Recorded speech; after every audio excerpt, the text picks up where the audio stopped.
khususnya nelayan Papua mengenai pengetahuan dan keterampilan yang diperlukan untuk melawan illegal fishing yang terjadi.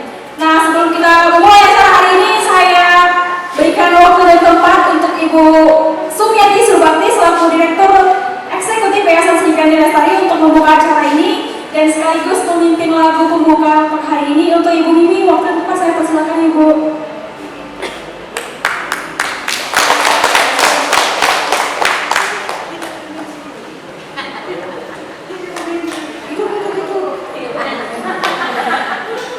Assalamualaikum warahmatullahi wabarakatuh. Kita semua, kita dua hari ya, sore ibu kembali ke rumah. Kami minta maaf karena apa ya, tidurnya di rumah kayak susu gembung. Masih itu yang bisa kami berikan kepada ibu-ibu, tapi yang jelas mudah-mudahan ada bekal yang dibawa pulang ke rumah terkait ilmu yang diberikan oleh para narasumber. Jadi saya mengingatkan kembali yang menjadi pertanyaan tentang ada nggak undang-undangnya kekerasan dalam masa perkawinan, ketika si bapak minta tapi si ibu nggak mampu gitu istilahnya, atau ibunya lagi berhalangan gitu kan, tapi si ayah suaminya sudah terujung gitu ya, harus dipaksa kan gitu kan, itu tidak boleh. Dan undang-undangnya ada, walaupun semalam ini ya terjadi debat tebal karena pihak Dinas dari Perlindungan Perempuan dan Anak tidak memberikan persoalan yang kita tanyakan gitu, undang-undangnya apa gitu ya kan, ada enggak? Baru kemudian ya bahasanya ya pandi-pandi kita lah. Gimana pandi-pandi kita? Pakai sarung kan enggak. Jadi sebenarnya undang-undangnya ada ya Bu ya, untuk di KUHP tentang tindak pidana kekerasan seksual. Meskipun kita sudah terikat nikah, tapi kalau dalam situasi kita tidak bisa melayani, maka nggak boleh dipaksa. Itu sama artinya pemerkosaan dalam perkawinan. Tapi kalau ibu mau ya nggak apa-apa sih, oke saja ya Bu ya. Jadi Bu, itu harus didudukkan supaya ibu paham ya, dan adik-adik ke depan yang calon menjadi ibu juga paham. Nah itu, semalam dari dinas tidak menunjukkan peraturan pemerintahnya. Baru kemudian sekalian review ya, itu yang semalam ya. Baru kemudian persoalan aborsi itu tahu? Menggugurkan. Jadi kan ada pertanyaan, boleh nggak diaborsi? Gitu ya kan. Jadi kalau di Indonesia ini kan undang-undang perlindungan anak itu dari mulai anak dalam rahim itu sudah dikatakan anak di dalam rahim dari umur 3 bulan. Anak yang sudah menjawab di umur berapa? 4 bulan ya? Mulai 4 bulan itu sudah masuk kategori anak dan itu sudah dilindungi kan gitu. Jadi ketika kita sudah dilindungi, maka dalam undang-undang negara kita ya tidak boleh merenggut hak anak untuk hidup. Tapi ada pilihan. Misalnya si ibu dalam kondisi tidak mampu untuk melanjutkan kehamilan, maka ada pilihan apakah si ibu mau melanjutkan kehamilannya tapi si ibunya meninggal. pilihan untuk hidup anak atau pilihan hidup si ibunya. Nah itu siapa yang menentukan? Dokter ahli yang menentukan bahwa harus ada dua pilihan, ibu atau anak. Itu ininya. Baru kemudian bagaimana dengan anak-anak yang hasil pemerkosaan? Gitu ya Bu ya. Hasil pemerkosaan itu kan kita dalam undang-undang itu sudah jelas ya. Undang-undang perlindungan anak itu nggak ada klasifikasi anak hasil luar nikah dan anak yang masuk dalam proses pernikahan. Tetap dikatakan anak, nggak ada klasifikasi seperti itu. Jadi kalau gimana dengan anak yang hasil pemerkosaan? Si ibu ini tidak terima, istilahnya perempuan ini menolak janin yang ada di perutnya. Baru bahasa yang dikatakan tadi itu bisa digugurkan, kemarin itu bisa digugurkan karena kalau dipaksakan itu akan menjadi cacat. Nggak boleh. Itu nggak boleh narasi seperti itu. Jadi kita merenggut hak orang disabilitas. Jadi seolah-olah disabilitas itu tidak mendapatkan hak untuk hidup. Jadi harus duduk kita di situ. Jadi yang sebenarnya adalah kembali dokter ahli akan mengeluarkan keterangan si ibu ini mampu nggak mempertahankan janinnya di tengah psikologisnya, beban fisiknya yang begitu kuat menghantam dia. Kalau dia, itu kan ada kategori, kalau dia fisiknya nggak mampu, ketika melahirkan, apa yang terjadi? Dia akan meninggal karena perdarahan. Bayangin ibu, dengan situasi yang dia tidak terima, baru dia mengandung, gimana ininya? Mampu nggak dia menahan itu? Kembali lagi, rujukannya adalah dokter. Pilihannya seperti itu. Jadi bukan pilihannya karena nanti ditakutkan cacat atau tidaknya.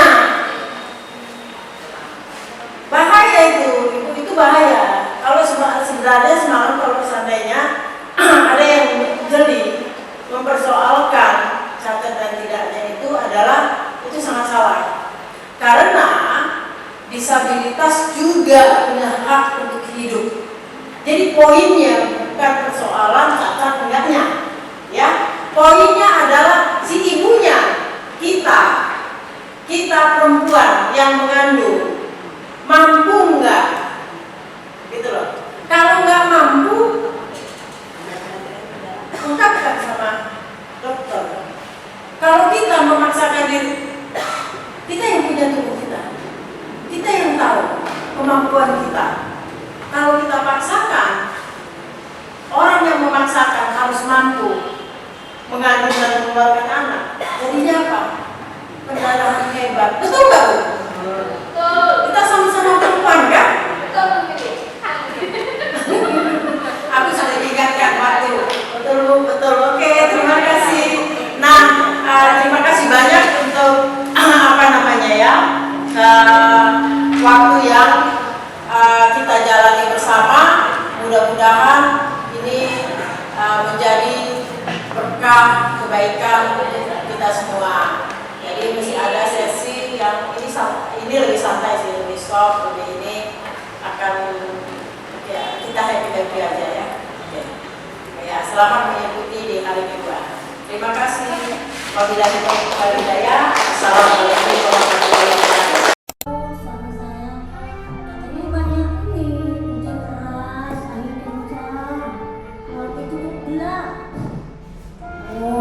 Ternyata laut nggak baik-baik aja Bu. Jadi kita nggak jadi lah ke lautnya. Iyalah nggak usah ke laut dulu kita pulang ya Bu. Yaudah, saya sekarang udah bawa motor pergi ke laut cari kerang. Nggak apa-apa pulang aja dulu kita daripada terjadi sesuatu yang nggak diharapkan. Yuk pulang aja kita dulu. Oh ya udahlah kalau gitu. Kami pulang ya Nek. Pulang ya Wak.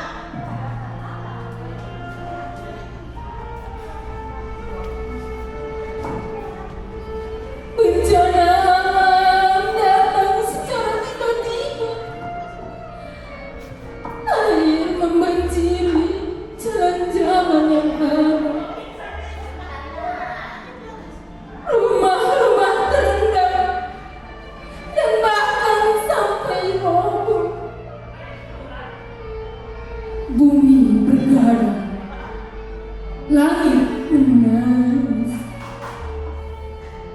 Bencana alam datang, hati meringis. Gempa bumi mengguncang, tsunami menghantam, banjir melanda, longsor menghujam, api membara, asap mengepul, hutan terbakar, bumi terkapar, masyarakat mengungsi, berjuang dengan tenaga yang tersisa.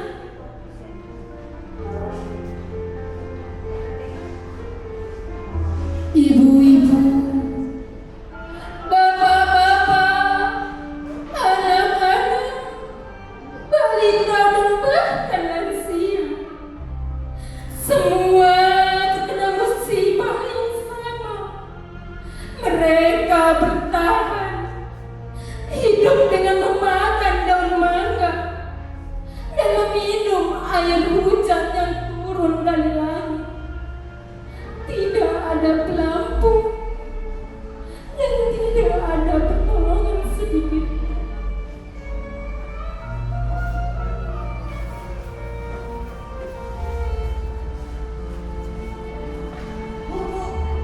Banjir, Bu, banjir.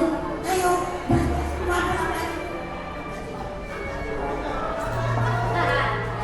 Listrik padam selama 34 jam tanpa baju, tanpa makanan, tetapi tetap dipaksa untuk bertahan.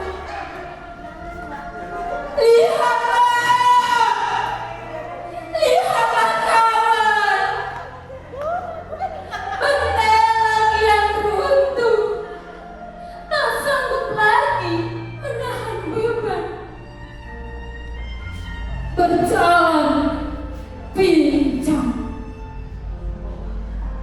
muak mencari luka, mengubur derita sendiri. Imbalan dari tangan insan jemawa yang tak tahu diri. Langit biru selalu mendung, seakan ia pun merasa sendu. Hujan datang terus menerus, seakan ia pun sedang menangis.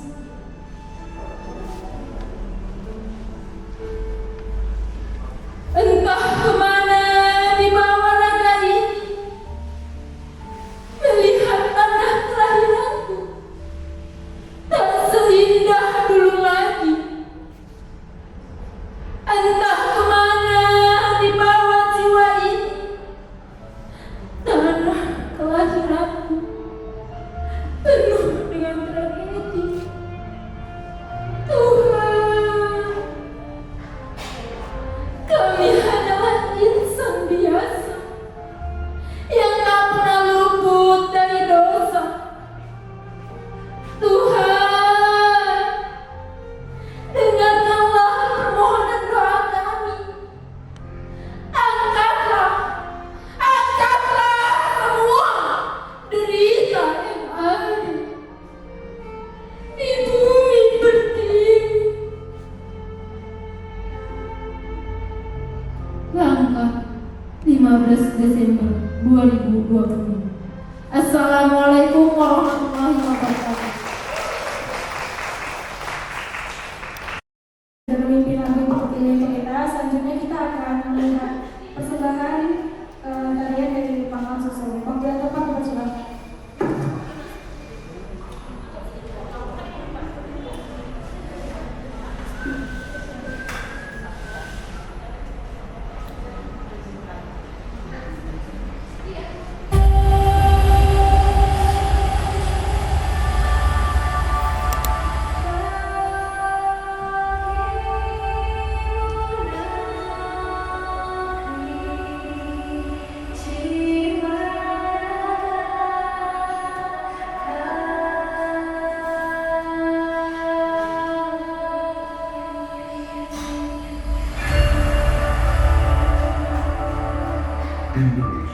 is the most beautiful land in the universe.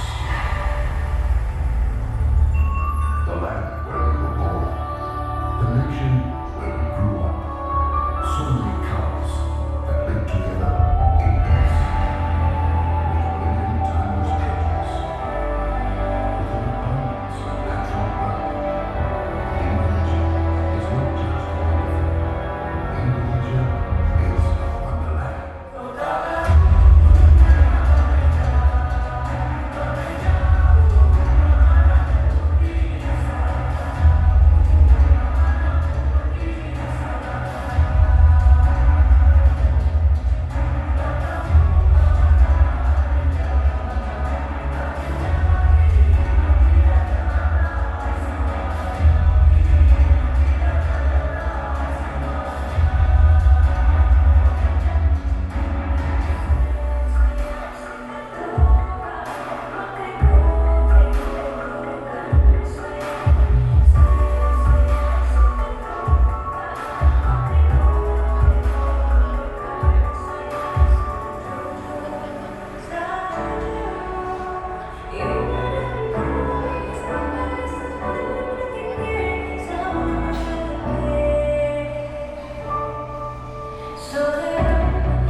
Selanjutnya kita masuk di sesi diskusi. Saya undang Kak Shirley dari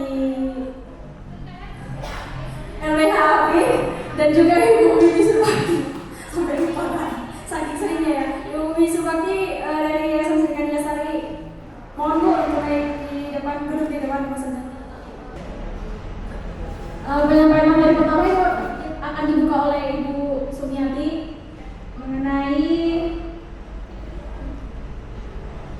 public speaking. Untuk Bu ini bersilakan.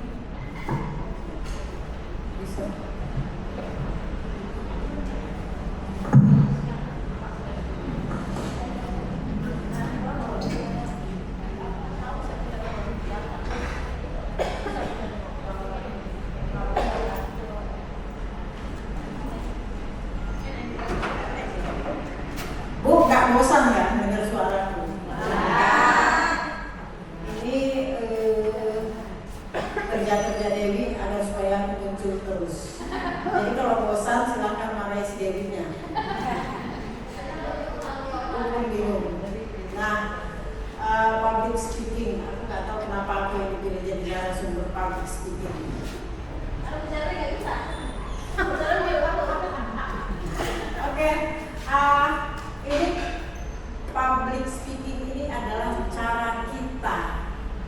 berbicara, cara kita menyampaikan maksud dan tujuan agar supaya apa yang kita bicarakan itu cepat ditangkap sama orang. Bagaimana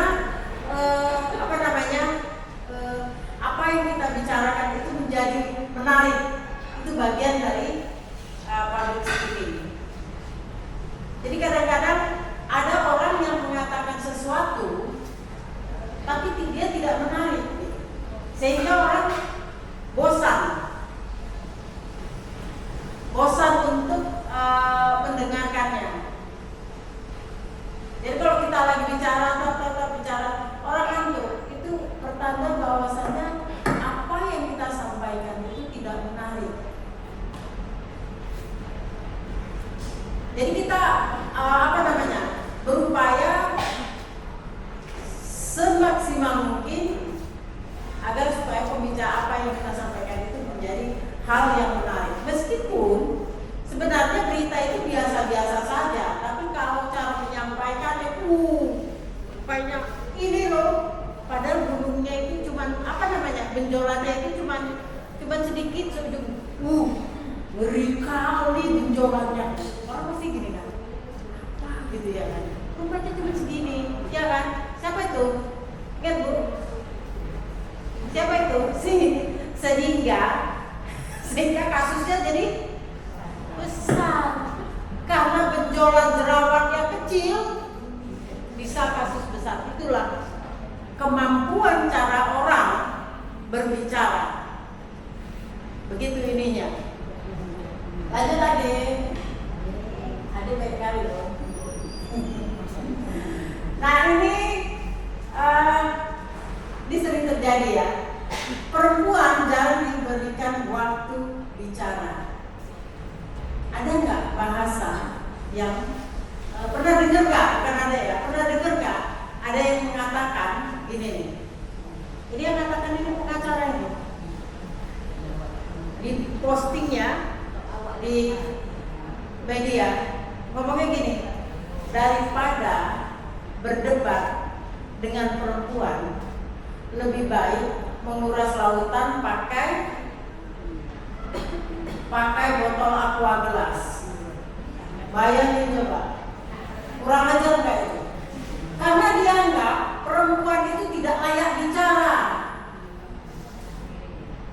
Daripada kita berdebat dengan perempuan ataupun mendengarkan perempuan berbicara, lebih baik kita menguras lautan pakai aqua gelas. Lautan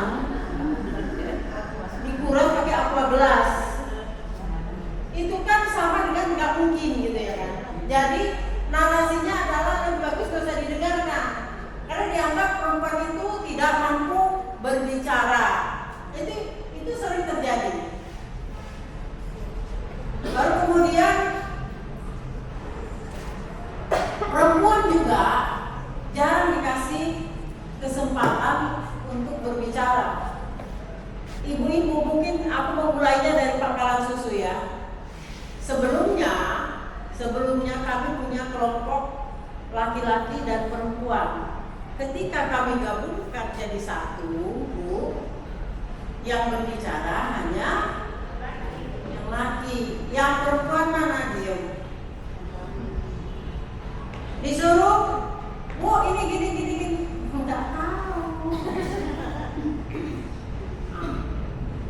Jadi nggak seimbang, sehingga kami memutuskan dipisah.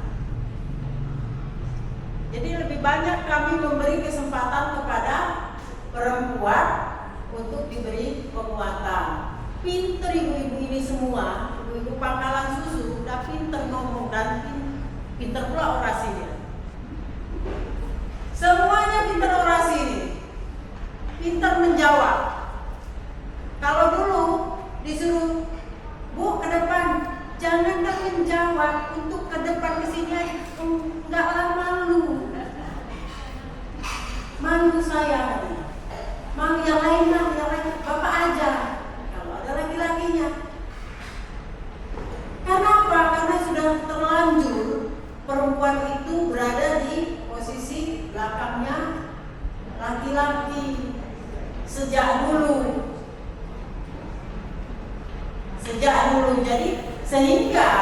ketika ada hal apapun yang muncul, yang disuruh muncul adalah laki-laki. Itu sering terjadi, ibu rasakan nggak? Bapak dari Dinas Perikanan kemarin, ada loh perempuan yang kelompok, dia nggak punya kelompok, tapi kelompok perempuan kan, tapi perempuan itu sudah diuntungkan untuk jadi bendahara. Kan gila itu kan. Posisimu hanya di bawah laki-laki saja. Yang ketuanya itu adalah ketuanya laki-laki. Udah ini udah lumayan. Ingat nggak semalam? Ada kok perempuan yang jadi bendahara. Terus kalau jadi bendahara kita senang. Yang kita munculkan adalah perempuan menjadi ketua. Kita juga nggak ingin mendahulukan laki-laki, melebihi laki-laki. Yang kita kan setara ya, bahwa makhluk hidup diciptakan Allah Subhanahu wa taala, terlahir dengan tidak memakai apapun, baik laki-laki dan perempuan. Ketika ada di dunia, kenapa menjadi timpang? Kan begitu. Nah, mari kita lihat konteks. Baru pendapat kita, kalau kita ngomong, pendapat kita dianggap curhat atau mengandung emosi. Benar nggak Bu? Kalau kita ngomong kan, kita mengeluarkan unek-unek pendapat kita kan begini-gini. Alah, ibu tuh lagi emosi, udah nggak usah dengar. Betul nggak? Kalau didengar payah panjang katanya. Jadi apapun yang kita katakan larinya pada persoalan pribadi, dia lagi emosi. Aku pernah di Jakarta dan itu yang ngomong itu kabid ya, di kepala bidang di ESDM, Kementerian ESDM. Waktu itu persoalan rencana pemerintah untuk menambah tenaga listrik lagi, energi untuk tenaga listrik. Lalu dia membuat bendungan yang besar, baru kemudian persoalan PLTU yang pensiun, baru mau dimunculkan juga PLTU. Baru saya bertanya gini, kalian merencanakan ini semua? Aku ngomong gitu sama dinas itu, kalian merencanakan ini semua? Kalian enak duduk di atas meja gini, kalian rencanakan pernah nggak kalian diskusikan? Saya langsung, pernah nggak kalian diskusikan sama masyarakat tapak yang akan kalian bangun itu? Ya memang belum ada.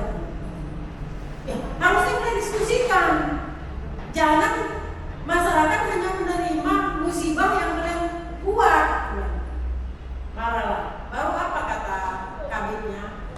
Ibu ini kayak kayak ibu-ibu yang di Medan marahi supir angkot.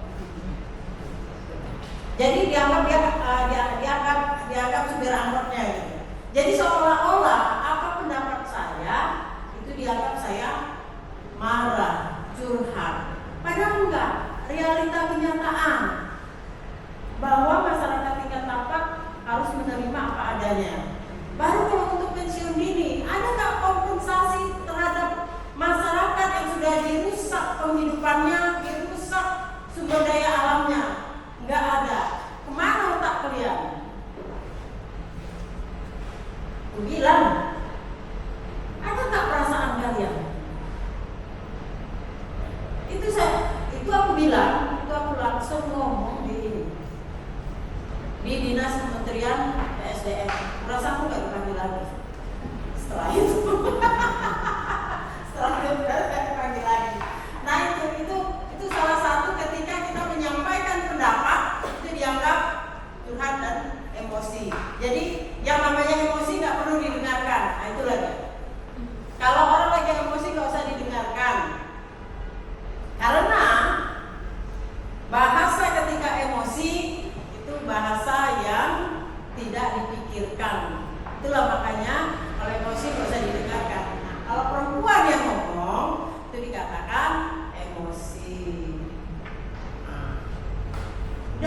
kita di rumah tangga kan. Nah, tengok mamamu berangkat, ayo kita pergi. Betul nggak? Mamamu berangkat aja, ayo kita pergi. Atau suaminya selingkuh, alasannya orang lain di rumah berangkat aja. Betul nggak, Bu? Padahal kita ngomong karena ada sesuatu yang tidak nyaman, kita dianggap merepet, nggak usah didengarkan. Jadi cari yang kenyamanan, sama yang nggak merepet, batu nggak bisa. Gitu ya, Bu. Nah, kenapa kita selalu dianggap seperti itu? Karena kita dianggap nggak mampu. Perempuan itu warga kelas 2. Bapak dinasnya kemarin itu udah ngomong kan. Kelas 1-nya adalah pimpinan. Kelas 2 bendahara, sekretaris bendahara. Perempuan itu di kelas 2-nya aja. Jadi yang ngomong itu ya pimpinan. Pimpinannya siapa? Ya laki-laki. Jelas itu kan? Cukup perempuan diangkat jadi bendahara itu sesuatu bagi mereka. Padahal bukan seperti itu gitu. Jadi karena apa? Itu semua karena budaya kita adalah patriarki. Tahu nggak, Bu, patriarki? Patriarki itu adalah budaya yang mendewakan laki-laki. Budaya yang lebih mengutamakan laki-laki. Itu kenapa bisa terjadi seperti itu? Karena struktur budaya kita, bukan struktur agama kita. Masih ingat ketika kita nikah? Kembali ya, agak ke gender sedikit. Ketika kita, aku masih ingat tuh, ketika kita nikah itu dikatakan bahwa tempatkanlah istrimu bukan di belakang, bukan di depan, tapi di samping. Betul nggak, Bu? Tapi kenyataannya di mana ibu sekarang? Itu. Jadi kalau dikatakan katanya agama yang membuat posisi kita di belakang, itu tidak benar. Tempatkanlah istrimu bukan di belakang, bukan di depan, tapi di samping. Di samping itu jadi apa? Jadi sahabat, jadi teman. Kan gitu. Kalau di depan jadi ikutan kita, pimpinan kita. Kalau di belakang ya jadi budak. Makanya ibu-ibu kerja 24. Apalagi kalau anaknya sakit. Kalau anak sakit ada nggak bapaknya yang? Enggak ya? Agak lari nih, materinya agak lari kan? Ya? Nah, itulah kenapa kita kadang-kadang suka tidak diberi kesempatan untuk berbicara karena kita dianggap tidak mampu. Nggak mampu. Dan apakah itu berkeadilan sama kita? Adil nggak sama kita? Ketika kita ngomong, aku pernah kumpulan keluarga Surbakti, ketika aku duduk di situ, itu kan laki-laki semua ini kan, duduk aku di situ, kamu ke belakang sana masak, nggak pandai aku masak, begitu. Begitu masuk dikasihnya kain sarung, dan kenapa dikasih kain sarung? Aku pikir disuruh tidur. Bener, pikir disuruh tidur. Oh iya, ya bentar lagi istirahat. Kan masih siang. Rupanya aku disuruh ngobrol. Aku dikasih kain sarung biar masak ke belakang. Jadi rupanya aku nggak ke belakang juga ini anak ini. Jadi disuruhnya ke belakang. Masak sana, bantu bibi. Kapan dia aku masak? Ya lah aku di sini aja. Coba bayangin. Dalam budaya kayak gitu. Jadi ketika kita musyawarah di keluarga itu ketika kita makan bersama. Baru adakah kalau budaya ya berbicara bersama di situ? Ketika makan bersama, posisi perempuan di mana? Nggak ada, Bu. Di situ laki-laki semua. Perempuan makannya kapan makan siang? Sisa makanan dari laki-laki dibawa ke belakang, makanlah. Kalau kita mengikuti budaya itu terjadi di keluarga saya. Aku nggak mau. Ya, masa ayam kampung, masa aku disuruh tunda makan? Ya nggak mau lah. Dulu aku di situ. Nanti, enggak lah, aku bilang gitu. Dan waktu itu bapak masih hidup ya kan. Bapakku membiarkan. Jadi adik bapakku lah yang menyuruh aku ke belakang. Aku nggak mau. Aku mau duduk di sini. Kita kan mau ngobrol. Aku bilang gitu. Kenapa? Karena kita dianggap kalau kita bilang warga kelas 2 ya. Kelas 2 itu posisinya di belakang ini, yang perlu memutuskan pembicaraan itu adalah laki-laki. Makanya karena kita dianggap nggak mampu, kita nanti ngobrol emosi dan lain sebagainya. Padahal nggak seperti itu. Kalau perempuan mengambil keputusan, itu sudah dipertimbangkan semuanya. Benar nggak, Bu? Kenapa dia mengambil keputusan itu pakai emosi? Karena kita mempertimbangkan semuanya. Pertimbangan kita bagaimana untuk anak, bagaimana nanti anaknya, bagaimana ininya. Bahkan kalau laki-laki itu bakal bisa rusak semua jadinya kan. Dia nggak akan mempertimbangkan kepentingan si istri, kepentingan anak. Nggak ada pertimbangannya di situ. Nah itu yang sering ini. Baru kemudian ini struktur bicara paling aman dan efektif adalah gunakan pola masalah, dampak, harapan. Contohnya masalah akses laut dibatasi. Ada nggak ibu yang kalau laut itu dibatasi? Nggak usah, ini bahaya. Ada nggak gitu? Baru kemudian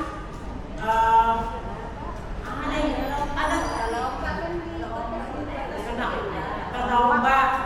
Nah, karena ombak nggak boleh pegang jaring. Baru kemudian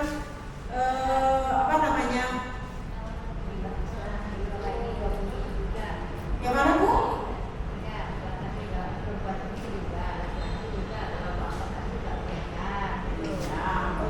Ya, soal jadi bukan akses lautnya, tapi lebih kepada hak nelayan perempuan yang bukan dibatasi, malah nggak ada gitu ya kan. Jadi bagaimana cara kita menyampaikan keluhan kita terhadap pengambil kebijakan. Itu saya katakan tadi, sebenarnya Bapak itu pelaksana. Jadi yang memutuskan perempuan masuk dalam ranah jadi pekerjaannya nelayan dan pekerjaannya bukan ibu rumah tangga. Kayaknya rata-rata loh kita pekerjaan ibu rumah tangga. Betul nggak, Bu? Saya aja pekerjaannya ibu rumah tangga. Saya pekerjaannya ibu rumah tangga, Bu, di KTP. Apa ini? Semua perempuan itu diratakan pekerjaan ibu rumah tangga. Padahal nggak ada bapaknya. Bu Butet nggak ada suaminya. Nggak dibilang sebagai kepala rumah tangga, tetap ibu rumah tangga.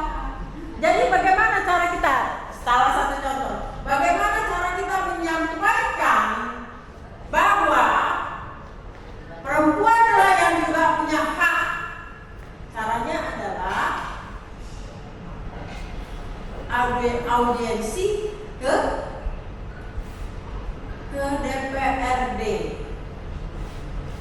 Sampaikan keluhan ibu-ibu dengan tepat, singkat padat. Jangan kita mau menuju sini, ibaratnya aku bilang singkat padat, jangan kita menuju sini, tapi kita pusing dulu, pergi ke Jakarta dulu, baru kemari. Maksud saya paham? Kita cuma mau bilang, Pak, kasihlah kami hak sebagai pekerjaan nelayan itu menjadi pekerjaan saya, bukan ibu rumah tangga gitu ya kan. Tapi kita mau begini, Bapak tahu laut itu begini, kami satu hari sekian laut begini penghasilan laut luas sampai 3 jam ngomong. Kalau naik pesawat kan udah sampai Jakarta kan. Pertanyaannya nggak dijawab dengan betul-betul ya, Bu. Jadi waktu nggak dijawab sama dia. Nah, maka disampaikanlah dengan tepat. Ini loh Pak, keluhan kami juga nelayan. Jadi kami butuh perlindungan. Resiko yang kami alami sama dengan resiko yang bapak-bapak alami, nelayan laki-laki alami, sama. Jadi berikanlah hak kami. Selesai. Bagaimana caranya untuk ini kan? Tujuan itu sampai. Jangan cerita rumah tangga kami Pak, periuknya bule.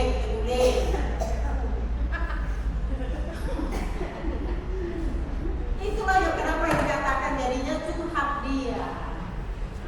Rumah tangga kami Pak, periuknya terguling, jadi awal lah terpaksa ikut melaut Pak. Ombak tinggi Pak, sampan kami pun pinjam Pak. Ngoceh dia tentang jarinya yang koyak, tentang ini, tentang jari sangkut ke sana, tentang kemari, sampai 3 jam titiknya nggak nemu. Coba bayangin.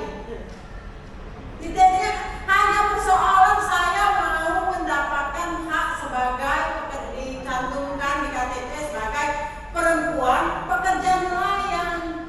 Cuman itu doang. Tapi dia muka dimahnya luar biasa panjang. Ingat Bu, kalau kebanyakan muka dimah basi. Betul kan? Begitu kita mau menyampai tujuan, orang udah bosen. Luar biasa muka dimahnya. Banyak, baru kemudian yang mau disampaikan, yang mau dituju hanya satu titik. Itu salah satu persoalan. Jadi kenapa kemarin itu kan kita melakukan kelompok perempuan itu harus berani tampil berbicara, mampu menjawab apa-apa yang ditanyakan dan mampu mengeluarkan pendapat dengan apa yang dirasakan. Jadi nggak malu. Kalau sebelumnya tanya ibu rasa tahu dia. Kalau sebelumnya kalau ditanya, nggak tahu saya, Pak, tanyalah bapak di rumah. Kalau kita nggak tahu, tanyalah bapak di rumah. Mereka sudah mampu, tapi ada yang udah pandai berbicara. Tadi pandai berbicara, ya kan? Pandai berbicara, alhamdulillah dia dipakai sama kelompok lain. Itu alhamdulillah itu bekal. Jadi kita membangunnya dan dia punya kemampuan berbicara yang baik, dipakai dia menjadi sales. Sales itu butuh bicara banyak juga loh. Bagaimana cara meyakinkan orang? Coba lah ngomong sales, pandai kali merayunya. Itu loh, ya kan? Jadi jangan dipikir kita berbicara itu nggak perlu. Nggak boleh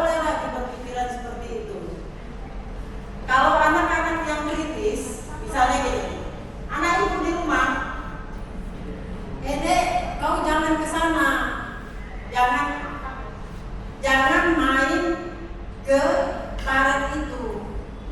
Tapi mamanya nggak menjelaskan kenapa nggak boleh main di karet itu. Anaknya penasaran nggak? Oh, nggak boleh aku main di karet ini. Dilakukan dia, masuk dia ke karet itu, karetnya dalam. Itulah tadi ketika memberi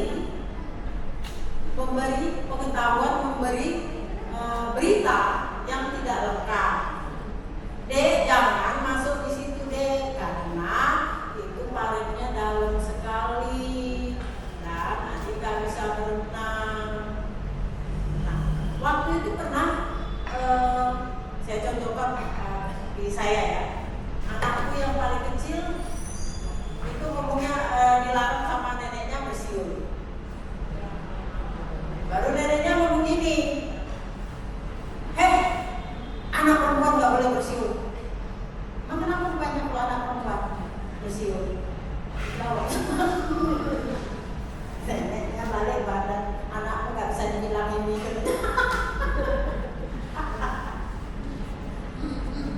Jadi itu yang menjadi ini ya. Oke, lanjut. Rusak karena barang ini. Suamiku rusak karena barang ini. Maka kami tidak mau damai. Karena itu merusak tataran rumah tangga yang ada di desa ini. Pertanyaannya, kalau damai menguntungkan siapa? Tanyakan situ. Kalau kalian buat klausul damai, itu menguntungkan siapa? Ya itu dianggap damai karena kan udah selesai, itu aja kan.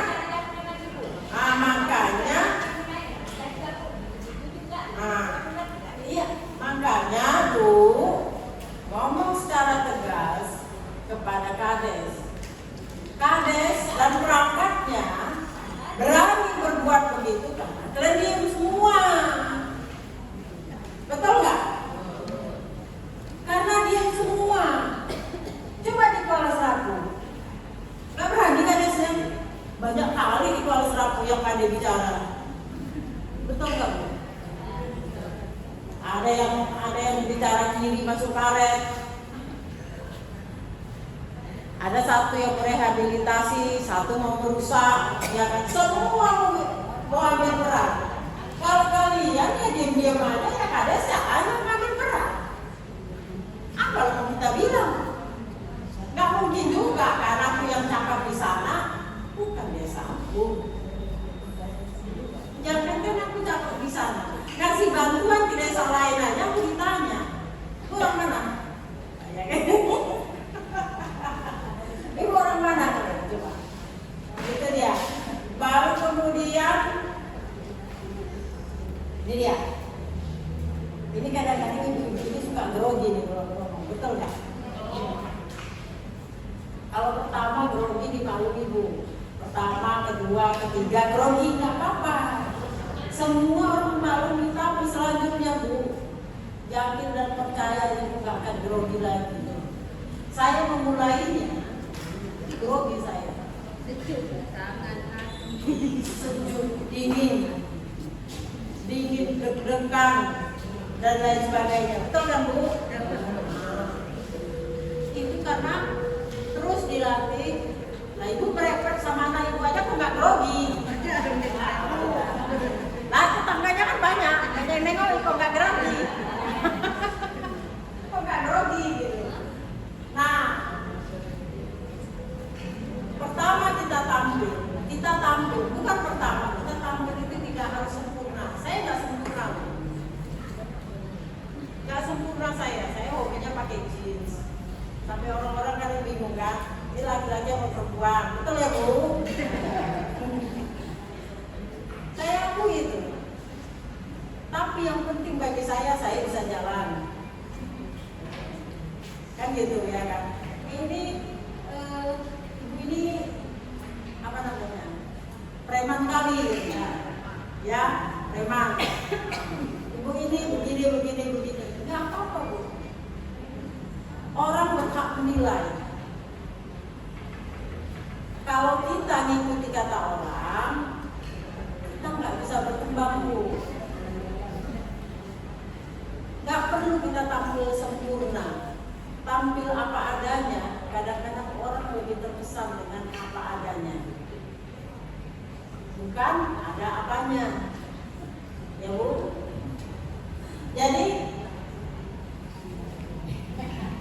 kalau mau pegang catatan, misalnya kita nggak hafal ya kan, ada pointer-pointernya. Oh, kan ada misalnya ada yang mau saya sampaikan tentang tentang mau mendapatkan hak nelayan, pengakuan perempuan nelayan sebagai pekerja nelayan di KTP, pekerjaan nelayan perempuan di KTP. Itu menjadi catatan, dilingkari aja. Aku menyampaikan ini supaya jangan lari. Kalau nggak dilingkari itu lari loh sampai Jakarta. Aku aja ini ngomong gini tadi udah lari. Larinya ke pemahaman kesetaraan gender. Udah lari ya kita itu. Udah lari tuh. Bukan udah mau udah lari tuh. Nah, tapi ada catatan yang harus dipegang. Kalau lari-lari sedikit nggak apa-apa. Itu untuk menunjang. Tapi jangan banyak kali.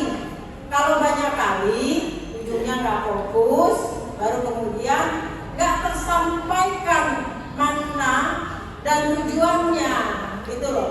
Nah, baru itu tadi. Ya, semua orang pernah grogi, semua mengawalinya grogi. Lebih enak ngomong bareng sama kawan-kawan gitu ya kan. Tapi harus diingat apa yang mau kita sampaikan, gitu ya. Perjuangkan, misalnya desa kami mau bebas dari narkoba. Desa kami mau bebas dari narkoba, judi ya, judi miliar, judi ikan dan judi lain-lain, gitu ya. Baru kita ngomonginnya nggak fokus, malah ngurusi orang pacaran. Tengok itu Bu, karena karena suaminya main judi, jadi istrinya bikin pacaran.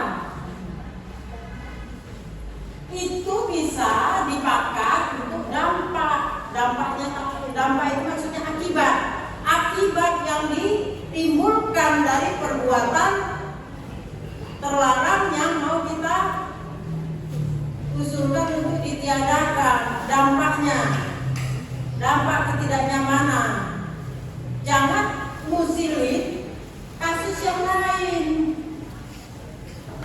Tengoklah Pak, orang itu pacaran, orang itu pacaran. Udah setahun ini pacaran, tapi dia nggak kawin Pak, nggak nikah. Urusannya apa? Kan gitu. Jadi akhirnya kalau kita bilang kabur dari tujuan yang mau kita capai. Nah, ini dia. Jika dalam situasi sulit diremehkan, dipotong, dianggap tidak paham. Ibu ngomong gini, kalau dipotong pembicaraan kita, Pak, izinkan saya berbicara sebentar saja. Kasih saya waktu beberapa menit. Sampaikan dengan baik. Sampaikan dengan permohonan. Oh, oke Bu, silakan. Ketika diizinkan, sampaikan tujuan Ibu secara tegas, lugas, dan jangan menyerempet kemana-mana. Kami mau hak kami sebagai nelayan perempuan itu diperhatikan. Lalu kemudian kami mau bantuan nelayan untuk kelompok perempuan itu diberikan kepada kami dan syaratnya apa? Selesai.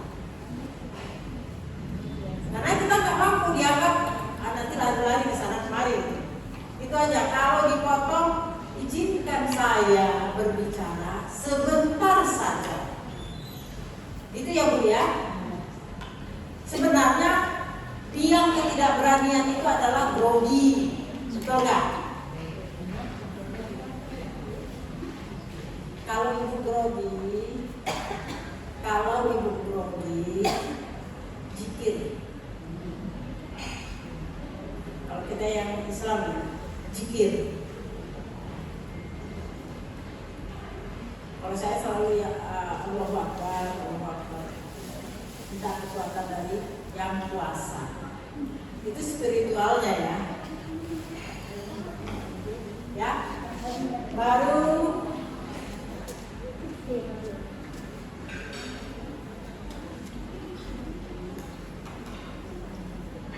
itu ya, mohon diizinkan saya bicara. Baru kemudian ini pengalaman kami di lapangan, maksudnya ini pengalaman kami di lapangan. Tadi minta perlindungan tentang pelayan ya, fokus kita di persoalan perlindungan tentang pelayan ini tadi ya, pelayan perempuan. Pengalaman kami di lapangan Pak, kami juga beresiko dalam melaksanakan pekerjaan kami. Kalau nggak kami kerjakan, kami nggak makan. Itu sampaikan. Jadi sampaikan, izinkan kami bicara. Kami mau, kan bisa diri. Kami mau hak perlindungan kami sebagai nelayan perempuan itu diberikan. Karena kami juga beresiko ketika kami menjalankan pekerjaan kami sebagai nelayan perempuan. Runut kan? Nah, baru ini apa? Kok nggak ada ininya? Coba dulu kita nengok.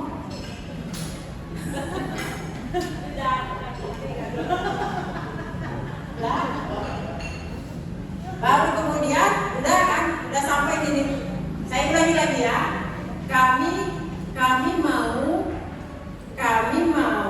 karena kita nanti akan kami bawa nanti. Insya Allah kita akan membawa dialog dengan DPRD. Tapi bukan aku nanti yang menyampaikan gitu. Kami mau dilindungi kami sebagai nelayan perempuan karena kami juga mendapatkan resiko yang sangat tinggi ketika kami menjalankan pekerjaan kami sebagai nelayan perempuan.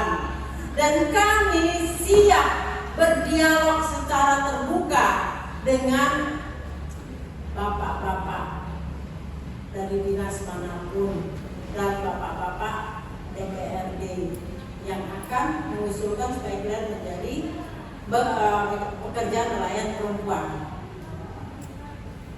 Gak sampai 5 menit ngomong kayak gitu. Kalau diurutkan, betul nggak? Dan berikutnya penutup. Udah bosan kan bukan? Penutup. Nah ini dia, berani bicara bukan untuk menang. Jadi ketika kita bicara, kecuali kita lomba pidato. Kalau lomba pidato, baru kita cari kemenangan. Tapi berani kita bicara untuk memperebutkan dan mempertahankan hak kita sebagai warga negara. Paham ya Bu ya? Kecuali Ibu berani bicara untuk lomba pidato, ialah menang. Jadi mungkin sampai di sini dulu. Bila taufik wal hidayah. Assalamualaikum warahmatullahi wabarakatuh.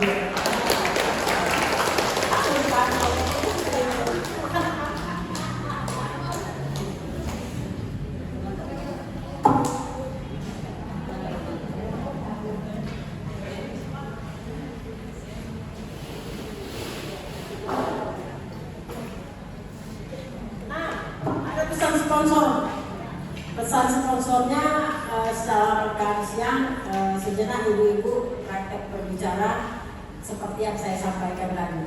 Konteksnya adalah memperjuangkan hak ibu sebagai pekerja nelayan perempuan. Mungkin di Kuala Serapu ya, Kuala Serapu atau menyeluruh, Kuala Serapu, Kuala Langka. Setiap desa itu harus Jadi diwakilkan aja diskusi kalian ya, diskusi kita bermain peran. Siapa yang menjadi anggota DPR-nya, siapa yang ini, siapa yang menjadi kepala desanya gitu. Konteksnya gimana? Jadi sebenarnya kan kaitannya bukan persoalan pada intinya ke nelayan perempuannya, tapi lebih ketika kalian ingin menyampaikan hak-hak kalian sebagai warga desa, itu kepala desa tidak bisa disampaikan. Misalnya hak ketidaknyamanan karena narkoba yang korban, baru kades nggak serius nanganinya, kalian bisa sampaikan itu dengan dialog, bukan dengan membakar kantor desa. Betul ya Bu?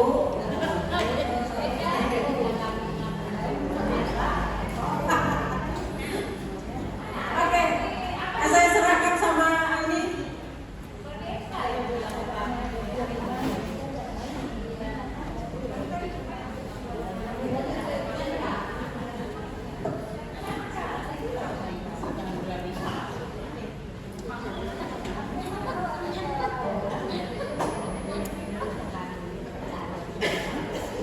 Terima kasih Bu Mimi atas penyampaiannya. Selanjutnya kita akan mendengarkan Kak Shirley dari LBH APIK yang akan membahas mengenai pelatihan pendampingan untuk perempuan, yaitu advokasi lingkungan tentang hak hukum dan berbicara di depan umum. Dipersilakan Kak untuk datang.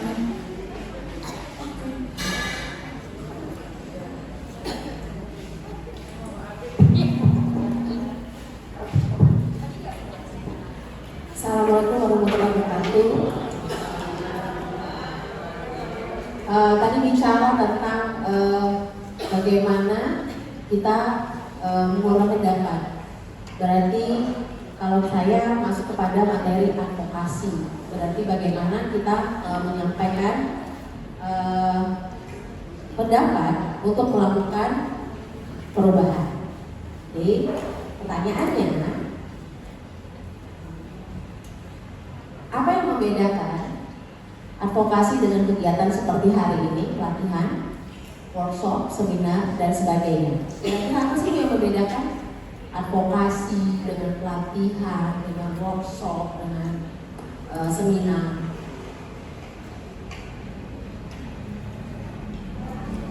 Ada nggak yang menghasilkan pendapat?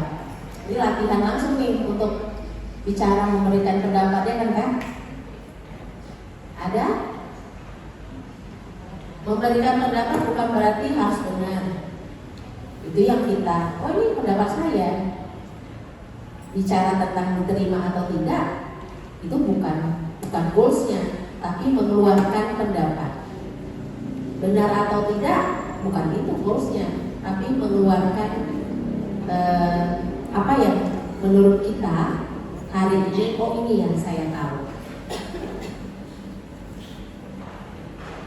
Apa yang membedakan tuh advokasi dengan pelatihan hari ini?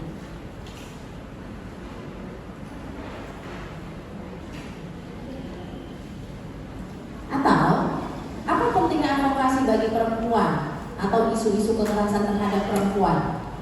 Apa kira-kira pentingnya advokasi dilakukan? Tadi sempat itu Bu Mimi nyampein.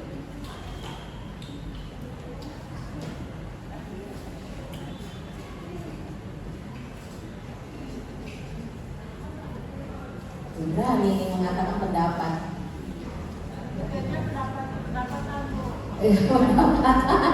Apa tujuan akhirnya ketika kita melakukan advokasi?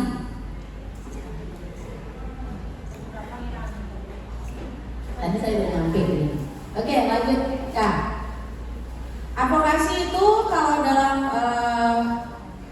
bahasa, dalam sisi bahasa itu diarti dengan pembelaan.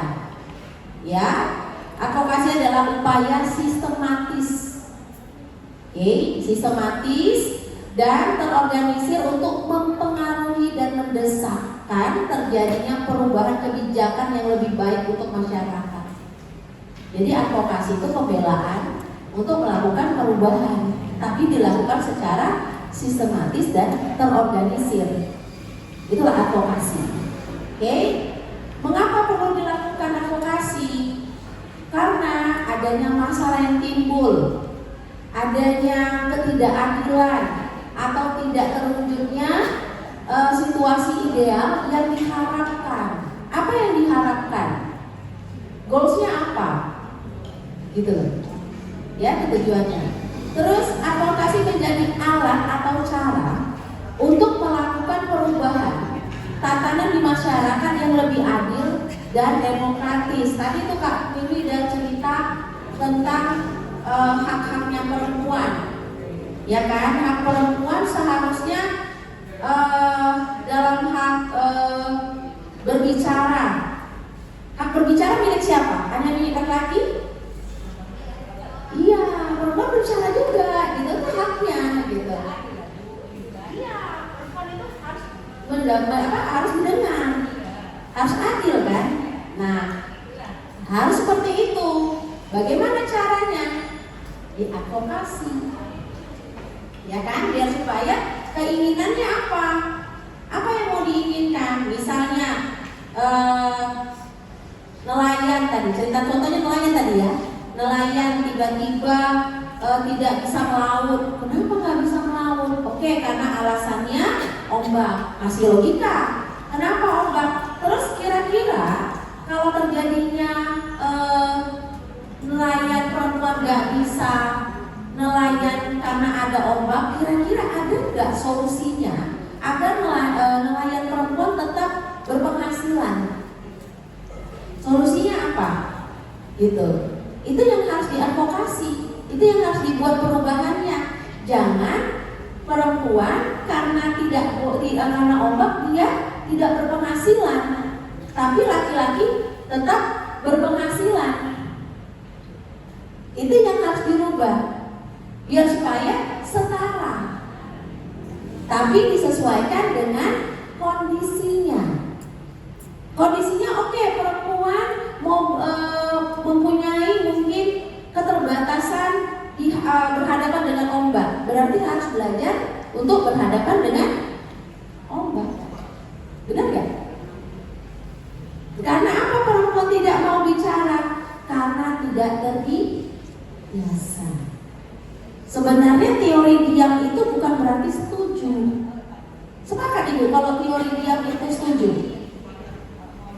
Jadi kalau ada orang ditanya diam, berarti setuju. Sepakat ya? Diam juga termasuk perlawanan.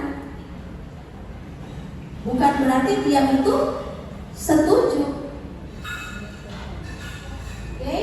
Nah, terus apalagi itu advokasi perlu dilakukan? Karena sebagai strategi untuk menuntut akuntabilitas yang lebih besar dari negara melalui pembuatan keputusan atau kebijakan yang lebih adil dan mengakomodasi kebutuhan masyarakat, khususnya hak-hak kelompok rentan. Jadi hak kita diakomodasi melalui keputusan ataupun kebijakan. Jadi itulah tujuan kita melakukan advokasi. Nah, tujuannya terwujudnya perubahan, mendorong terwujudnya perubahan. Yang tadi situasinya seperti ini, bagaimana situasinya itu harus berubah, ya, ke arah yang lebih baik menuju masyarakat yang lebih adil, demokratis, termasuk dilihat dari pola relasi gendernya. Antara relasi gender itu apakah perempuan laki-laki, mandor atau anak buah, ya, dan relasi-relasi sosial lainnya, dan setiap orang khususnya korban atau kelompok rentan dan minoritas dapat mengakses hak-haknya.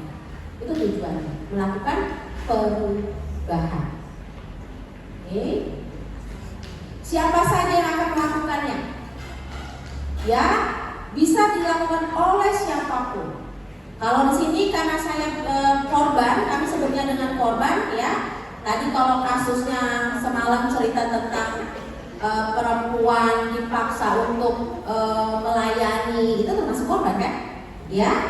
Nah seharusnya berarti kalau perempuan harus melayani pada saat di situasi tidak sehat, apa itu benar? Enggak. Tapi kenapa diam? Hah? Kenapa nggak berani, Bu? Kenapa takut? Iya. Takut salah ngomong, Bu, jadi nggak berani gitu. Kenapa harus malu?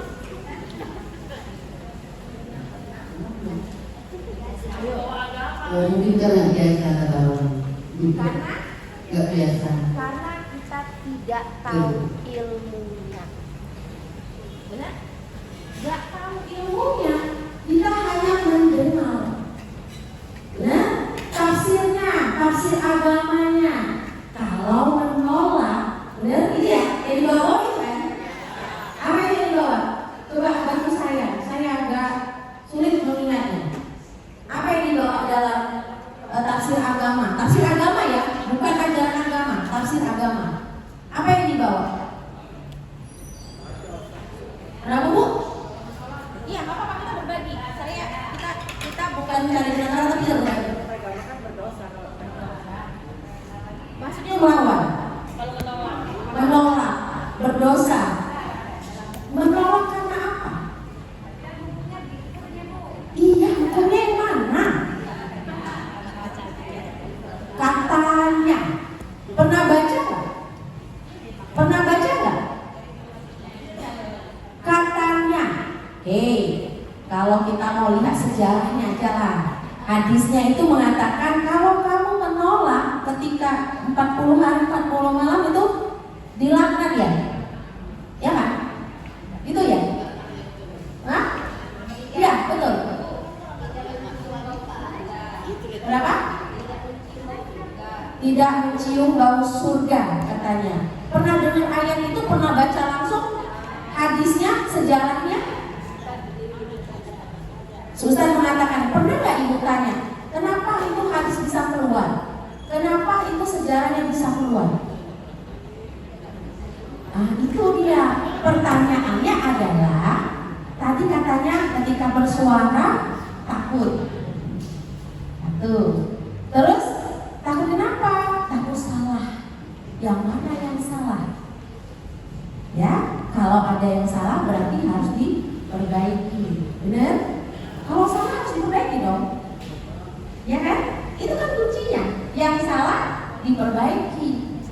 Sama kayak advokasi. Ada yang salah berarti harus ada yang dirubah. Gitu loh. Takut, malu. Kenapa malu? Karena kitanya gak punya ilmu. Kitanya gak mau menggali ilmu. Banyak sebabnya, apakah kita tidak mau tahu, atau kita tidak mau belajar, atau kita memang tidak tahu. Karena kita sudah langsung menstigma diri kita, aku salah. Stigmanya, aku salah, takut, malu, karena aku salah. Siapa yang mengkonstruksi? Masyarakat. Karena perempuan dianggap tahunya dapur, tahunya rumah, gitu. Padahal perempuan harus tahu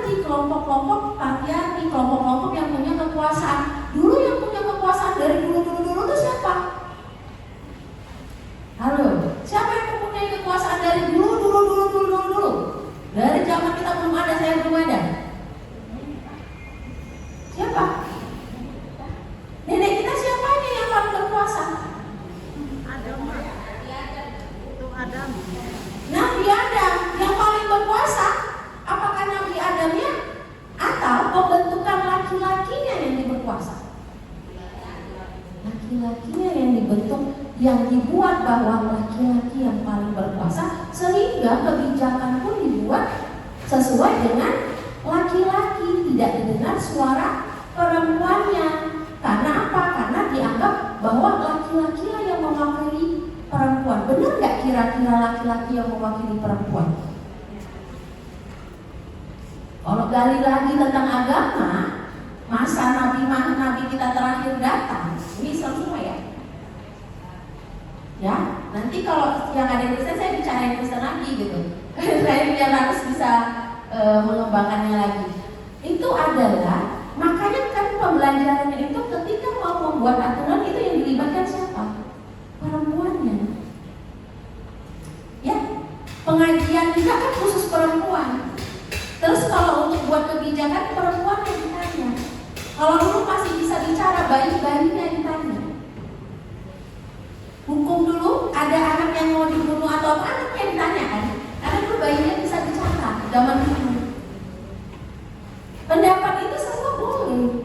Kenapa perempuan tidak boleh? Karena itu tadi kebijakannya dibuat oleh orang-orang yang budaya patriarki, yang punya kekuasaan. Siapa? Laki-laki. 74 di mana di pasal 34 bahwa kewajiban suami istri, kewajiban suami wajib memberikan nafkah, saya ini ya, nafkah ya semampunya. Perempuan mengurus rumah tangga sebaik-baiknya.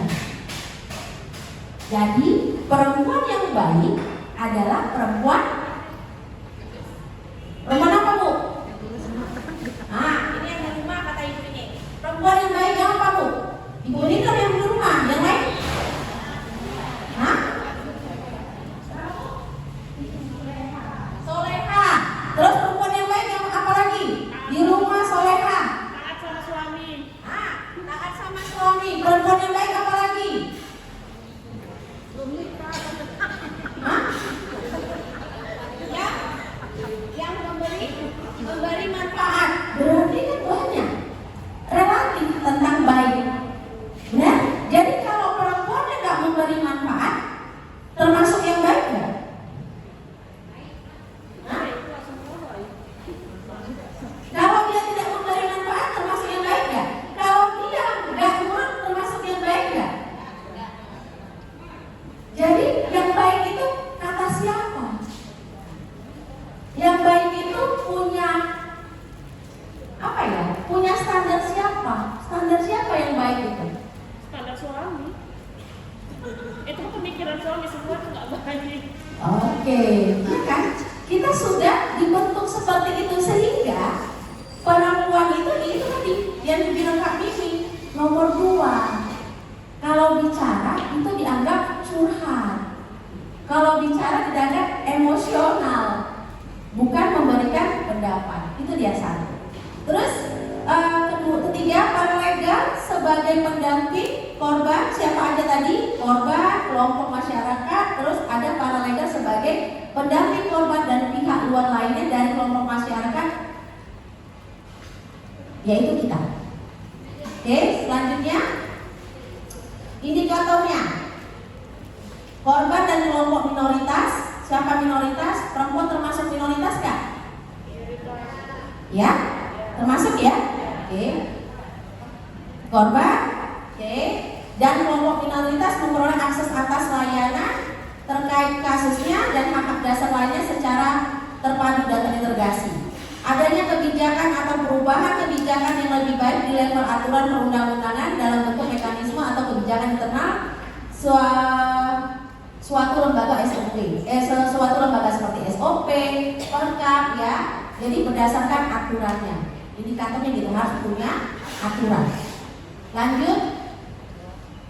Nih. Kalau di kita sasaran advokasi bisa advokasi kasus, bisa advokasi kebijakan. Perubahan terhadap kasusnya atau kita mendorong adanya perubahan kebijakan. Tadi kalau kasusnya tadi sepakat Ibu yang dibilang kalau perempuan ya harus melayani suami baik dalam keadaan apapun. Sepakat?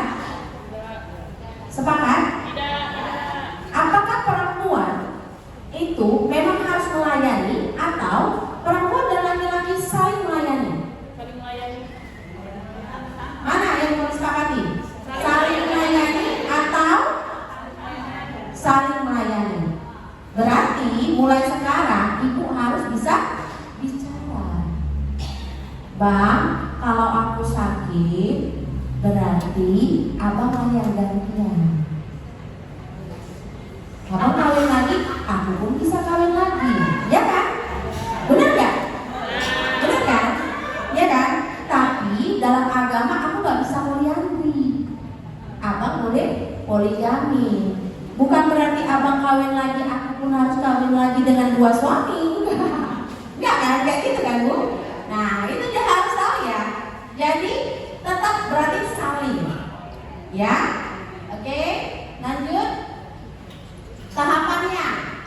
Ketika mau advokasi, lihat dulu masalahnya. Kita cari dulu apa yang mau diadvokasi. Masalahnya apa nih? Mau dirubah ini apa? Cara berpikir suami kita, cara berpikir laki-laki yang ada di komunitas kita, ya kan? Atau setelah cara berpikirnya kita rubah, maka kita rubah perilakunya, biar supaya terjadi ketersalinan. Dia nggak sakit, saya pun nggak sakit, kan begitu? Kalau dia sakit, saya bisa ikut membantu dia. Ketika saya sakit, dia juga bisa membantu kita. Itu dulu. Cari dulu masalah yang mau dirubah. Kedua, bentuk tim intinya. Ini kan kelompok ini. Karena kalau advokasi harus tersistem, harus terorganisir, ya kan? Bentuk kelompok intinya yang setelah sudah tahu apa yang mau dirubah, bentuk kelompok intinya. Oke, selanjutnya rencanakan bagaimana ini mau dibuat perubahan. Harus ada punya perencanaan. Target perubahannya apa? Ya. Terus selanjutnya siapkan, dikemas bahan-bahan advokasinya seperti data, seperti tulisan, seperti informasi pengalaman-pengalaman perempuan. Data itu pengalaman perempuan. Ibu ini bilang, oh tadi yang baik itu perempuan itu yang nurut. Itu kan data ya. Nah, yang baik itu yang soleha gitu ya. Itu kan data seperti itu. Membangun jejaring, mengajak orang lain. Oke. Terus membangun opini, ya. Terus melakukan perorganisasian masyarakat, melakukan lobby dan refleksi dan evaluasi. Lanjut. Strategi advokasi ini kalau untuk kasus, yaitu buat surat dukungan, buat petisi, adanya gelar perkara, adanya konferensi pers dan aksi unjuk rasa. Lanjut. Ini analisis sosialnya, ya. Analisis sosial dan tujuan-tujuannya. Lanjut. Ya, langkah-langkah analisis sosialnya itu tadi isunya apa, metodenya apa, ya. Terus kumpulkan data, lakukan analisis dan rumuskan dan simpulkan. Lanjut. Perspektif gender, lihat partisipasi masyarakat, partisipasi perempuannya, ya. Terus lihat pola relasinya. Oke, di masyarakat seperti apa masalah yang muncul? Apakah keterlibatan akses, misalnya akses untuk perempuan seperti apa? Bagaimana kontrol perempuan, bagaimana? Partisipasi perempuan bagaimana? Manfaat terhadap sumber dayanya antara perempuan laki-laki itu seperti apa? Itu dia perbandingannya. Lanjut, advokasi litigasi. Jadi ada 2 advokasi. Advokasi litigasi dan advokasi non litigasi. Saya akan tampilkan yang litigasi. Nah, apa itu advokasi litigasi? Litigasi ini adalah langkah hukum dengan menggunakan jalur peradilan. Tujuannya apa? Untuk merubah kebijakan. Tetap balik-balik ujungnya adalah perubahan kebijakan. Selanjutnya, catatan. Ini catatan penting. Advokasi litigasi itu adalah jalan terakhir. Itu terakhir. Berapa jenis peradilan? Ada peradilan pidana, ada peradilan perdata, ada peradilan tata usaha negara, ada peradilan hubungan industrial, ada peradilan militer, niaga, hak asasi manusia, tipikor, agama, dan konstitusi. Itulah beberapa peradilan. Banyak yang untuk ternyata untuk mengadvokasi kebijakan aja udah banyak, untuk litigasinya udah banyak kali nih.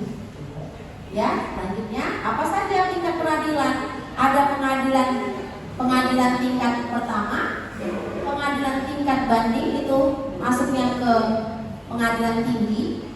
Ada pengadilan tingkat kasasi itu masuknya ke Mahkamah Agung Jakarta. Ada peninjauan kembali itu ke Mahkamah Agung. Nanti pengadilan pertama dikembalikan ke pengadilan barat jika ditemukan adanya bukti baru atau novum. Alur litigasinya seperti ini, mulai dari penyelidikan dulu, baru penyidikan, ya. Habis itu ini semua dikerjakan oleh kepolisian.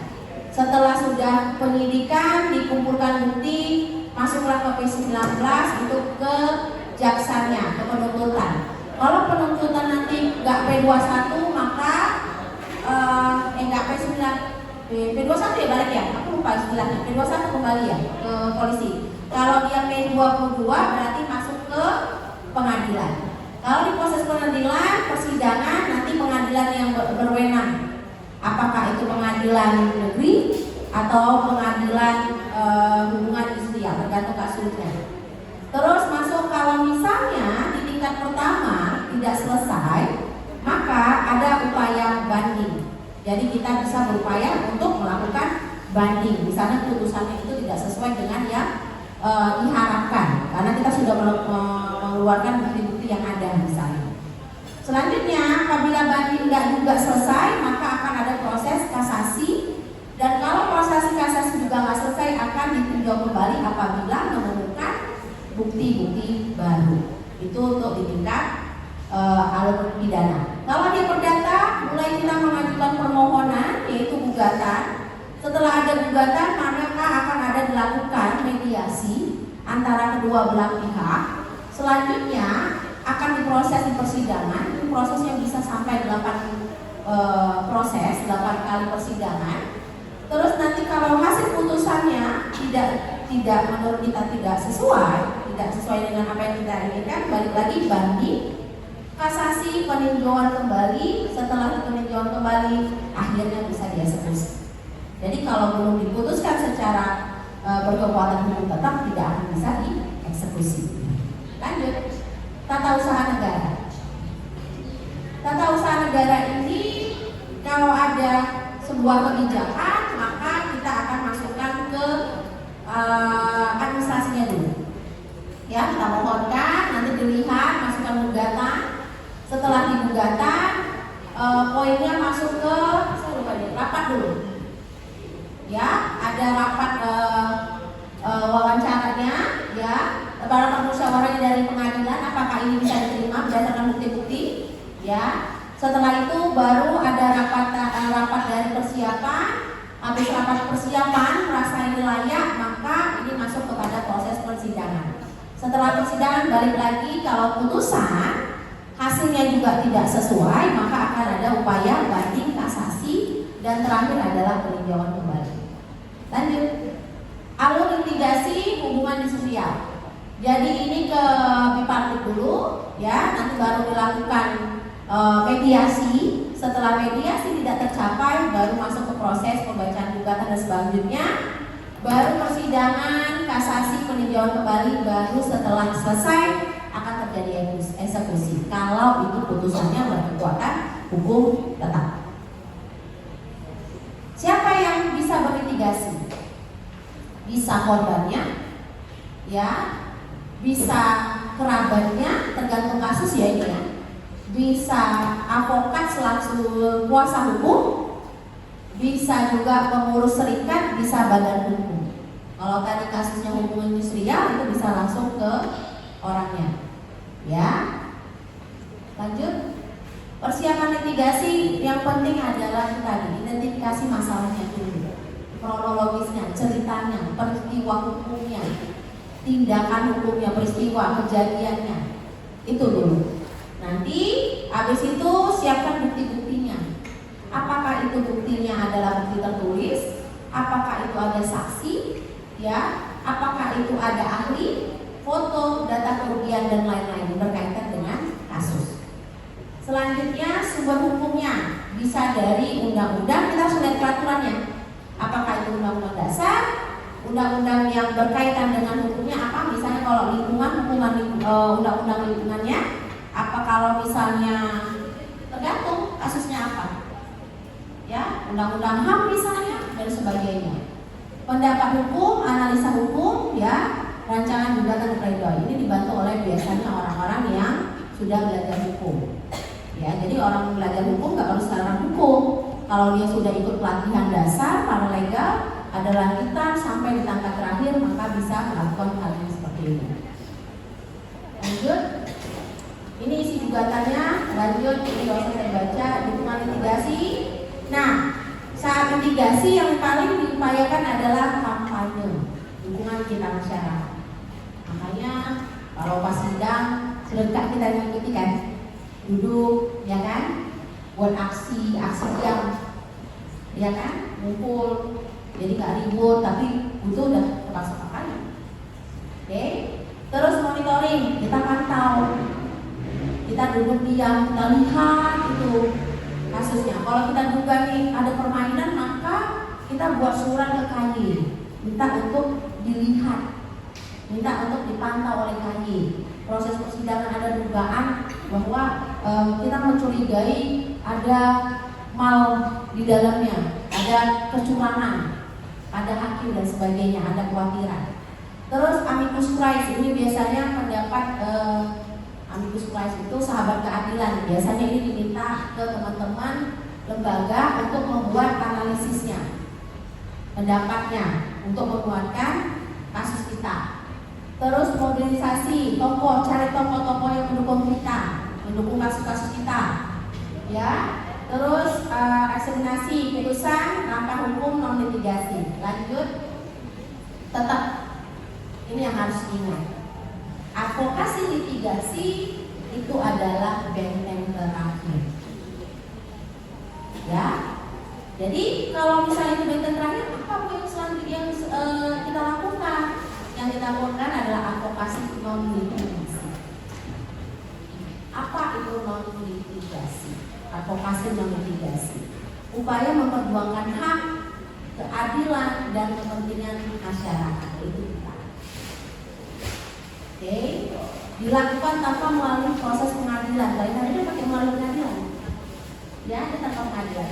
Mengedepankan dialog, musyawarah, partisipasi publik. Bertujuan mendorong perubahan kebijakan dan praktik yang tidak. Tujuannya apa? Pastilah melindungi, ya, hak masyarakat dan kelompok rentan, menyelesaikan adanya konflik, ya, secara damai, mendorong perubahan kebijakan publik, meningkatkan kesadaran dan partisipasi masyarakat. Jadi salah satunya meningkatkan partisipasi masyarakat, meningkatkan kesadaran. Dan pendamping mendorong perubahan kebijakan publik, meningkatkan kesadaran masyarakat dan memperkuat posisi tawar warga. Apa yang mau didorong, apa yang mau ditargetkan, itu tawarnya kita. Gitu. Bentuknya nih dalam bentuk mediasi. Tadi datang dulu tuh audiensi, ya kan, mau siapa mau yang didorong. Audiensi dulu kita ngomong nih, sampaikan poin-poin pentingnya. Ya, poin pentingnya itu tadi di praktik public speaking. Bagaimana pertama yang harus kita lakukan, bagaimana suara kita itu mempengaruhi, didengar. Ya, itu yang penting. Audiensi, negosiasi, audiensi dengan pemerintah, dialog publik, ya, dialog publik misalnya buat kegiatan, diskusi publik apa yang mau diangkat. Oke, kampanye aksi damai, pendampingan, edukasi hukum masyarakat, koalisi dan jaringan advokasi. Itu bentuk-bentuknya. Prinsipnya ada prinsip dalam advokasi non litigasinya. Advokasi non litigasi prinsipnya ada partisipasi. transparan dan akuntabel, non kekerasan, berbasis data, harus ada data, ya. Terus berkeadilan dan berpihak pada kelompok rentan. Lanjut. Ini tadi tahapannya sama kayak mitigasi tadi di awal sudah saya sampaikan. Identifikasi dulu masalahnya. Apa masalahnya? Dikumpulkan datanya, diorganisasi, diorganisir, ya. Terus disusun strateginya, dialog, negosiasi, monitoring dan evaluasi. Bagaimana nih? Apakah sudah bisa mendorong nggak? Hasilnya seperti apa? Kalau dia sudah berubah, maka berarti hasilnya sudah ada. Oke, tutup dulu. Itu aja, jangan sampai situ, tutup dulu. Jangan sini, yang tadi. Sampai sini Bu, tentang advokasi berat ya. Karena ini harus sering-sering dibaca, harus dipraktikkan. Ya kan? Jago advokasi itu Kak Mimi. Kak Mimi jago advokasi. dia sangat jago advokasi. Beliau sangat jago advokasi. Oke, berarti ini dilatih. Oke, berarti melakukan perubahan harus berani bicara dulu. Benar nggak? Ya kan? Bagaimana bisa mau mengadvokasi? Advokasi itu apa? Perubahan, ya kan? Bagaimana mau melakukan perubahan pembelaan? Advokasi pembelaan, ya kan? Pembelaan. Tujuannya apa? Merubah. Bagaimana melakukan pembelaan? Kitanya aja. Gak tahu apa yang mau dibela. Tadi kan gitu. Takut Bu, malu. Apalagi tadi? Banyak ya kan? Salah. Karena apa? Karena kita nggak mengidentifikasi masalahnya. Kenapa kita takut? Kenapa kita malu? Kenapa kita merasa bersalah? Itu dulu cari. Ketika sudah tahu, oh ternyata nggak salah. Udah dapet. Ketika ditarik masalahnya, gimana dan masalahnya? Kenapa aku harus merasa takut? Kenapa aku harus merasa malu? Kenapa aku harus ini? Karena kita nggak tahu bahwa hak dasar kita untuk mengeluarkan pendapat itu diatur oleh undang-undang. Hak untuk kita bicara itu diatur Bu, dikeluarkan yang ada. Jadi kita kalau mau bicara ya harus didengar. Ya kan, ngapain ada anggota DPRD kalau nggak bisa mewakili kata-kata kita? Berarti kan DPRD mendengarkan cerita kita. Pak, kami butuhnya ini. Ya kan? Kami nelayan perempuan nggak bisa apa?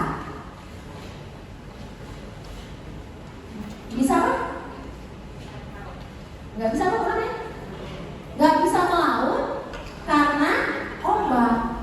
Apalah solusi bagi kami? Solusinya, jadi harus tepat ya yang mau disampaikan. Apalah solusinya buat kami yang perempuan yang tidak boleh melaut agar kami mendapatkan penghasilan? Karena kalau tidak melaut berarti otomatis penghasilan kami pun tidak ada, ya kan? Kalau penghasilan kami tidak ada, maka kekerasan pun terjadi. Mulailah ibu-ibu merempet sama suaminya, bang kurang bang, gitu loh, ya kan? Kurang bang, kau mau aku mengurus rumah tangganya baik, tapi kok masih kurang. Nah ibu sampaikan, karena apa? Ibu mampu. Iya enggak lah, ibu mampu. Tapi ketika kita nggak ngasih makannya baik, misalnya cuma nasi putih doang, ya kan? Karena kurang tadi, si laki ngamuk-ngamuk, ya kan? Ibu diem aja, benar nggak? Kok cuma nasi, kok kasih sama aku nggak kita kasih nasi? Mana makanku? Udah capek aku, padahal nggak bawa apa-apa. Itu apa dulu nih? Yang saya ceritakan yang kecil dulu, sebelum yang atasnya. Kan gitu. Kok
Yang tahu lah kita ya kan. Nah, hal-hal yang kayak gitu, biar supaya tidak terjadi seperti itu, maka yang tadi persoalan melaut, persoalan hal yang lain, itulah yang mau kita dorong. Biar supaya tidak masalahnya mana nih? Mau didorong apa masalahnya? Karena satu masalah, kebijakan yang tidak bisa dirubah, maka akan timbul masalah lain. Sampai sini Bu, ada yang mau ditanya? Saya nanti sedikit tentang hal yang lain. Ada yang bertanya?